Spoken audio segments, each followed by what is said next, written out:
Types of content, no? So, meron tayong tatlong klase daw ng content.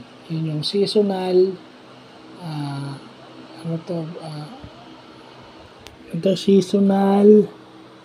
seasonal content, trending content, at saka evergreen content. So, yung seasonal, yung content mo, dahil yun season, halimbawa, Christmas. Yung content mo about Christmas, about Halloween, that is seasonal content.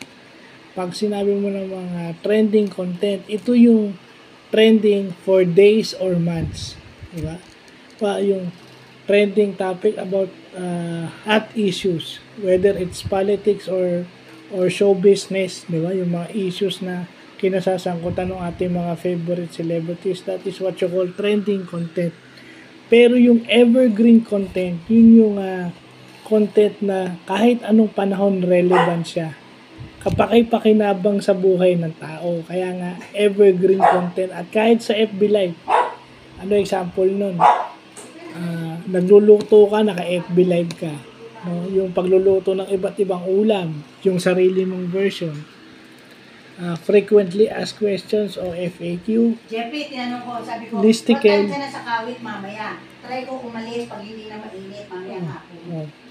FAQ, listicle, at saka expert interview. So, halimbawa ako, ito lang nung March, no? Last March, nakausap ko si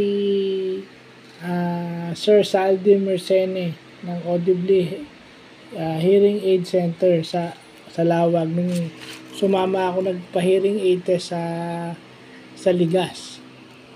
So, nagtanong ako ng mga questions at nasagot naman niya yan kasi expert interview. So, yung mga concepts and terminologies about audiometry and about hearing aid. So, yun yung expert interview. So, evergreen content yun. Kasi kung sino yung makabasa kung sino yung makabasa ng vlog ko na may problema sa pandinig at kailangan ng hearing aid, yun, totoo nga. Hanggang ngayon, trending pa rin yung mga videos ko tungkol dun. So, yun pala yung tinatawag na evergreen content. Kasi sa YouTube, lalo na sa YouTube Studio, ini-encourage ka nilang magkaroon ng evergreen content. So, ni-research ko siya kasi bago pa lang ako sa vlogging. So, bagong natutunan. Hindi naman lahat kasi natututunan ko sa school or sa meron din sarili. At ito yung sarili talaga. So, yun lang po.